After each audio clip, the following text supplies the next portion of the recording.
Assalamualaikum warahmatullahi wabarakatuh. Apa kabar anak-anakku sekalian? Semoga pada pagi hari ini kita masih diberi kesehatan.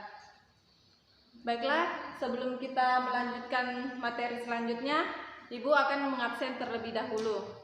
Yang pertama, Sartina, Marwati, Jumasia, Hendra, Syahir. Baiklah, hari ini kita akan belajar tentang ciri-ciri guru yang profesional.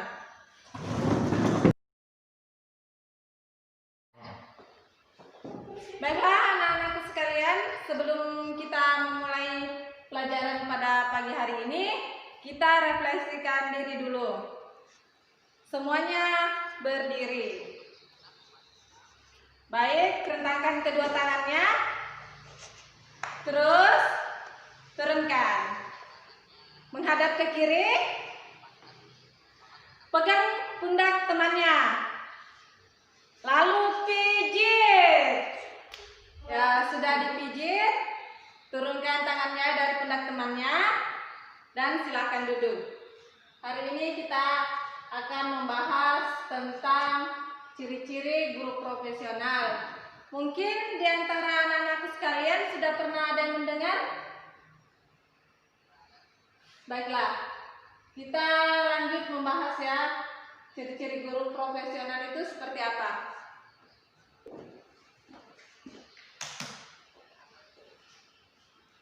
Nah, di sini ada penjelasan guru profesional adalah orang yang memiliki kemampuan dan keahlian khusus dalam bidang keguruan. Yang dimaksud di sini, yang pertama itu seorang guru itu harus mampu mengetahui karakteristik dari berbagai siswanya sehingga ia dapat memecahkan permasalahan dari siswanya. Terus yang kedua, guru profesional adalah guru yang senantiasa menguasai bahan materi pelajaran yang akan diajarkan dalam interaksi belajar mengajar. Yang dimaksud poin kedua di sini, seorang guru itu harus follow up materi sebelum ia berinteraksi dengan siswanya. Jadi seorang guru itu harus belajar dulu materi yang ingin disampaikan kepada siswanya sehingga ia mudah menyampaikan kepada siswanya. Selanjutnya kita akan membahas tentang karakteristik guru profesional. Nah, di sini ada 5 karakteristik guru profesional. Di antaranya itu yang pertama, menguasai kurikulum. Jadi yang dimaksud di sini menguasai kurikulum, jika nantinya adik-adikku sekalian menjadi seorang guru, kalian harus mampu menguasai kurikulum seperti RPP, silabus, evaluasi, penilaian, dan prosem. Karena tanpa menguasai kurikulum, kita tidak akan bisa menjadi guru yang profesional. Karena administrasi menjadi seorang guru aja kita tidak pahami. Nah, selanjutnya kita akan membahas di poin kedua. Di sini di poin kedua ada menguasai materi semua mata pelajaran. Jadi yang dimaksud di sini adik-adik, seorang guru itu harus menguasai semua materi pelajaran yang akan diberikan kepada murid. Karena tidak menutup kemungkinan seorang guru itu akan menjadi wali kelas di kelasnya masing-masing. Jadi guru itu harus menguasai semua materi yang akan diberikan. Nah, selanjutnya poin ketiga, terampil menggunakan multi metode pembelajaran. Ada yang tahu apa yang dimaksud dari poin ketiga? Ada yang bisa jelaskan? Maksud dari poin ketiga itu seperti apa? Ayo, Sartina mungkin bisa menjelaskan sedikit? Oke, baiklah. Nah, benar sekali jawaban dari Sartina. Baiklah, sedikit Ibu tambahkan penjelasan tentang tampil menggunakan multi metode pembelajaran. Jadi yang dimaksud di sini, seorang guru itu harus mampu menguasai semua metode pembelajaran. Contohnya, metode yang kita ketahui itu metode ceramah, metode diskusi. Jadi seorang guru itu harus mampu menguasai semua itu.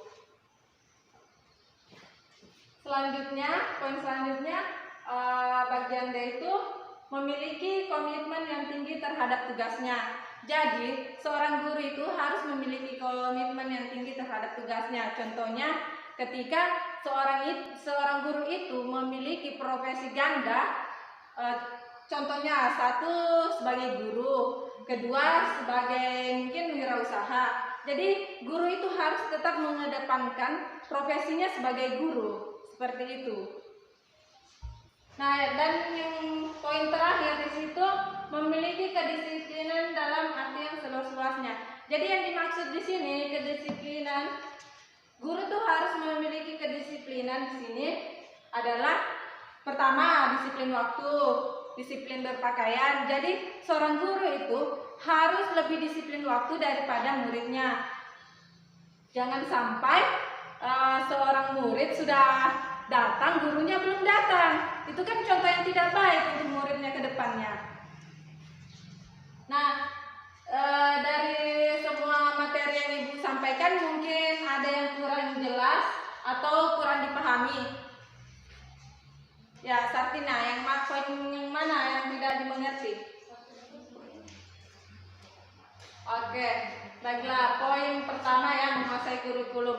Jadi yang dimaksud di sini menguasai kurikulum itu, guru itu harus mengetahui cara pembuatan RPP, silabus, evaluasi itu seperti apa, penilaian itu seperti apa. Sebelum menjadi guru profesional, seorang guru itu harus menguasai poin pertama, yaitu menguasai kurikulum. Ketika seorang guru tidak bisa menguasai kurikulum, maka dia belum bisa dikatakan guru profesional, karena menguasai kurikulum itu berarti menguasai administrasi sekolah, dan itu sangat penting bagi seorang guru. Mengerti, Saktina? Baiklah. Nah, mungkin kan sekarang sudah agak tegang nih, terlalu fokus ya dari tadi. Sekarang kita main game dulu biar suasananya tidak tegang. Baik, semuanya berdiri. Sekarang tatap ke depan, kita tepuk fokus. Jadi, ayo kita tepuk fokus dalam hitungan ketiga. Semuanya sudah berdiri? Baiklah, kita tepuk fokus. Fokus. Fokus. Baiklah, anak-anak sekalian kembali duduk karena kita akan melanjutkan materi selanjutnya.